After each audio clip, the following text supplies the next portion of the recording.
Hello guys, my name is Yash. Welcome back to my YouTube channel. In this video, we will learn about exceptions and different types of exceptions in Java. Hope you guys enjoyed this video. Also, if you have not subscribed to my channel, please subscribe so that you don't miss any updates.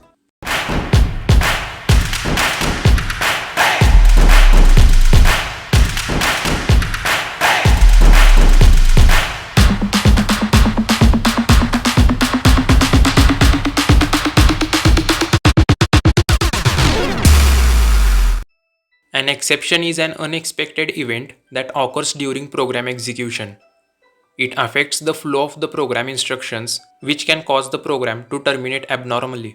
An exception can occur for many reasons: device failure, code errors, loss of network connection, invalid user input.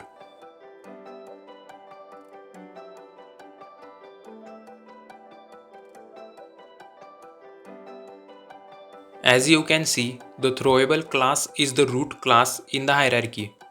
Note that the hierarchy splits in two branches: error and exception. Errors represent irrecoverable conditions such as Java virtual machine running out of memory, stack overflow errors, library incompatibility, infinite recursion, etc. Errors are usually beyond the control of the programmer. Exceptions can be caught and handled by the program. When an exception occurs within a method, it creates an object. This object is called the exception object. It contains information about the exception, such as the name and description of the exception and state of the program when the exception occurred. The exception hierarchy also has two branches: runtime exception and IO exception. A runtime exception happens due to a programming error. They are also known as unchecked exceptions. These exceptions are not checked at compile time but runtime. Some of the common runtime exceptions are: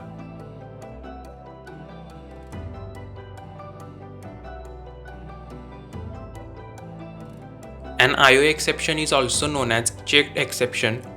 They are checked by the compiler at compile time and the programmer is prompted to handle these exceptions. Some of the examples of checked exceptions are: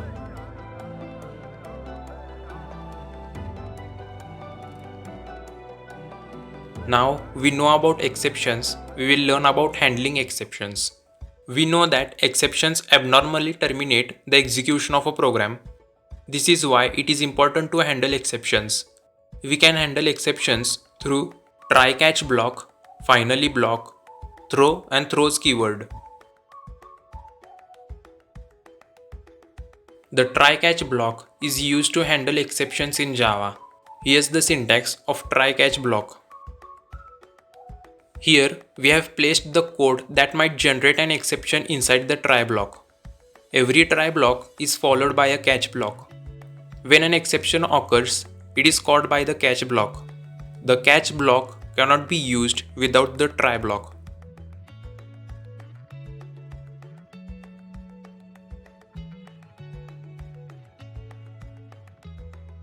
In this example, we are trying to divide a number by 0. Here, this code generates an exception. To handle the exception, we have put the code inside the try block. Now, when an exception occurs, the rest of the code inside the try block is skipped. The catch block catches the exception and statements inside the catch block is executed. If none of the statements in the try block generates an exception, the catch block is skipped.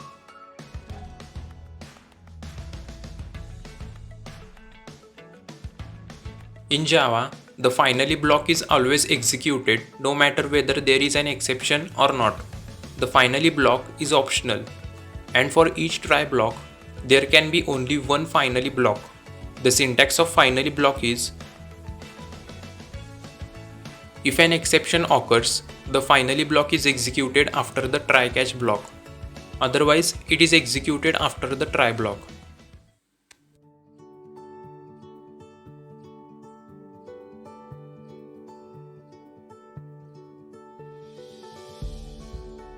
In this example, we are dividing a number by 0 inside the try block.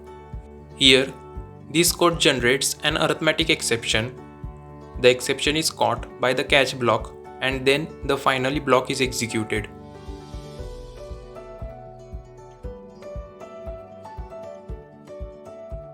The Java throw keyword is used to explicitly throw a single exception. When we throw an exception, the flow of the program moves from the try block to the catch block.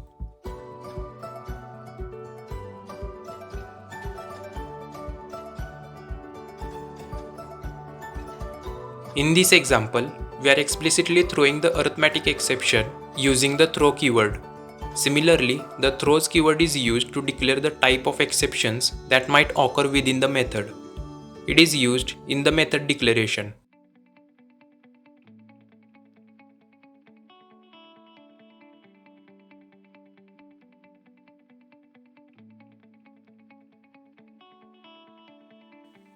When we run this program, if the file does not exist, file input stream throws a file not found exception which extends the IOException class. The method specifies that an IOException can be thrown. The main method calls this method and handles the exception if it is thrown. If a method does not handle exceptions, the type of exceptions that may occur within it must be specified in the throws clause.